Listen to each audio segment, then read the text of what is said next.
Mes esame Kauno Rašų gimnazijos mokiniai ir mes dalyvaujame Erasmus projekte Think Global, Learn Being an Entrepreneur in Europe.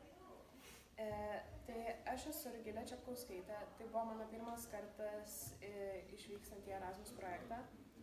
Prieš išvažiuojant buvo nerimo, kaip viskas vyks ir bet nuvykus supratau, kad viskas tikrai bus gerai ir visi žmonės labai malonus ir draugiški. Į visus klausimus apie mokyklą, kalbą ir mobilumą atsako suprantam. Aš esu Aurėja ir man yra 16 metų. Erasmuse buvau pirmą kartą ir prieš išvažiuojant taip pat turėjau nedidelio nerimo, bet jo buvo, bet tik tai atvykus ir kai mane pasitiko mano host šeima, supratau, kad visas nerimas buvo veltui ir tiesiog nebuvo dėl ko nerimauti, nes viskas buvo tikrai gerai. Aš esu Vilius Girmantas, aš mokiausi 8 klasėje, Rašų gimnazijoje ir tai buvo mano pirmas kartas Erasmuse, man tikrai labai patiko ir manau, kad tikrai norėsiu sugrįžti ir jei pasitaikys proga, važiuosiu į sekantį savo Erasmus projektą. Mano vardas Žemyna, man yra 15 metų ir tai buvo mano pirmas kartas Erasmus projekte. Mūsų mobilumo tema buvo lyčių lygybė. Šiame projekte dalyvavo Kroatija, Portugalija, Italija, Lietuva, Graikija ir Latvija. Mes išvykome 2023 m. spalio 15 d. Programa vyko didžiausiame ir vienintelėje miestelio Šiaurės Latvijoje Gulbene mokykloje. Jų mokykla gan skyrėsi nuo mūsų. Mes buvome tik 2 aukštuose, tačiau iš išorės jie atrodė didesnė. Koridoriai buvo gan painus, kartais jau buvo jausmas, kad vaikštų labirintuose, bandant surasti, kurioje vietoje mums vyks kita veikla. Taip pat man labai patiko prie jų mokyklos parkelis, kur galima pasivaikščioti per pertraukas arba ten vyksta pamokos kartais. Taip pat ten buvo paminklai, jeigu gerai atsimenu. Taip pat jų mokykla turi šalia sporto centrą, kur galima ateiti ir šiaip pasportuoti kaip į sporto klubą. Taip pat ten vyksta Kauno kultūros pamokos, ten yra kelios krepšinio salės, kurios galima naudoti kaip tinklinę.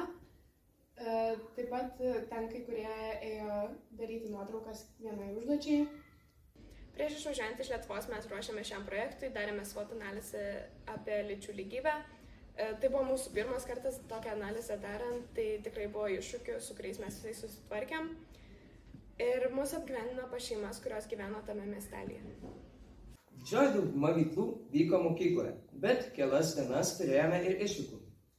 Mokykloje programa tikrai buvo įdomu, su daug įtraukiančių veiklų. Vienas iš pagrindinių veiklos tipų buvo ėjimas į kažkokią ekskursiją, kažko naujo sužinojimas, išmokimas, galbūt diskusija ir po to darimas pristatymą apie tai, ką išmokome, sužinojome, apie tai, ką diskutavome.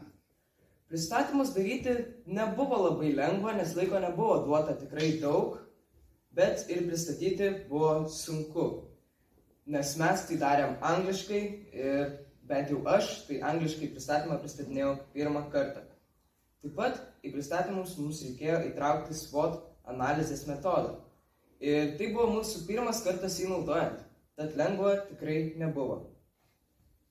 Didžiąją dalį mes dirbome su mišriomis grupėmis, tai reiškia, kad yra po vieną žmogų iš visų šių šalių.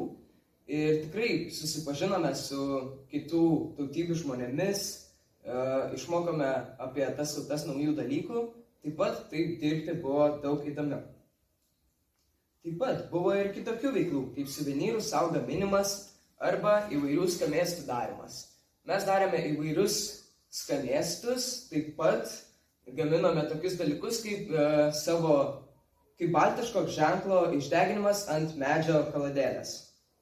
Buvome išvykę ir į Stamerienos pilį. Čia mes ne tik susipažinome su šiuo didingu pastatu, bet ir diskutavom lyčių lygybės temomis. Man asmeniškai ten tikrai labai patiko. Padiskutavome įvairiais dalykais, pažaidėme įvairių žaidimų, ne tik apie lyčių lygybės temą. Taip pat pastatas tikrai yra labai gražus ir jame vaikščioti buvo įdomu. Buvo net tokia veikla, kur mums reikėjo vaikščioti po pastatą ir surasti tam tikrus dalykus. Tai buvo tikrai labai įdomu, nes susipažinome su pastatu ir pamatėm tikrai įdomų architektūros pamėginimą. Po bendravimo su Gdanės miestelio bendruomenė, policijos, savivaldybės, bibliotekos ir menų atstovais apie lyčių lygybės situacijas, apie tai padarėm pristatymus ir juos pristatinėjom. Aplankėme baldus IKEA kompanijai tiekiančią gamyklą Avolio ir dienos centrą besirūpinantį neįgalius asmenis.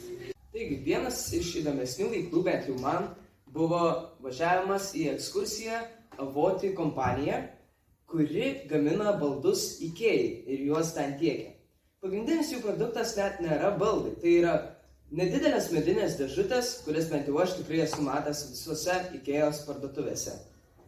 Ten mes ėjome į ekskursiją ir tikrai buvo labai įdomu, pamatėme visą procesą, kaip yra gaminamos dėžutės. Kaip visokios lentutės yra padaromos, supjaunamos, kaip yra užtaisomos visokios ten defektai, kurie atsiranda per laiką. Ir tikrai buvo labai įdomu, pamatėme labai daug. Taip pat lankėmės dienos centre, kuris rūpinasi neįgaliais žmonėmis. Ten visi pasiskirstėme į grupės ir vieni kepė obuolių pyragą, kiti darė obuolių ir cukinijų uogienę ir treti žaidė žaidimus. Aš asmeniškai buvau grupėje, kuri žaidė žaidimus. Buvo tikrai įdomu pažaisti visokius medinius žaidimus, dėlioti visokias kaladeles, žiūrėti kaip ten kas gausis, susidės. Buvo gan įdomu. Mačiau tikrai naujų žaidimų, ne tokių, kur matosi visose mugėse, kur nueini, taip kad buvo gan įdomu. Aš buvau grupelėje, kuri darė obuolių ir cukinijų uogienę.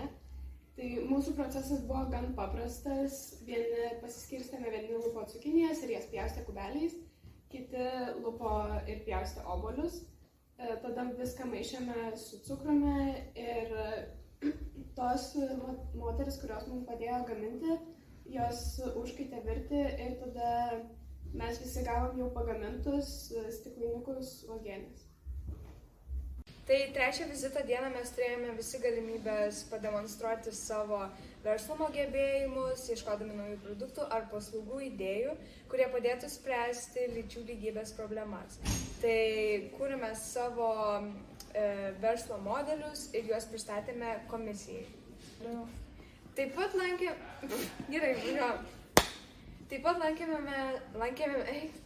aš tiesiog negaliu, Gerai. Taip pat lankėmės Sveiki Basic School, kuri yra skirta specialiųjų poreikių mokiniams. Čia susipažinome su įvairiomis profesijomis, ugdymo procesu ir patys galėjome išbandyti keletą veiklų. Tai bandėme gaminti jų desertus, kuriuos paskui pasiėmėme, dekoravome kartoninius rėmelius, deginame ženklus medžio gabaliukose. Paskutinę dieną Latviai mums organizavo atsisveikinimo vakarą su įvairiais latviškais patiekalais ir šokiais. Ir buvo daug ašarų, juoko ir dėkingumo už tokią gerą galimybę ir už tokį gerą mobilumą Latvijai.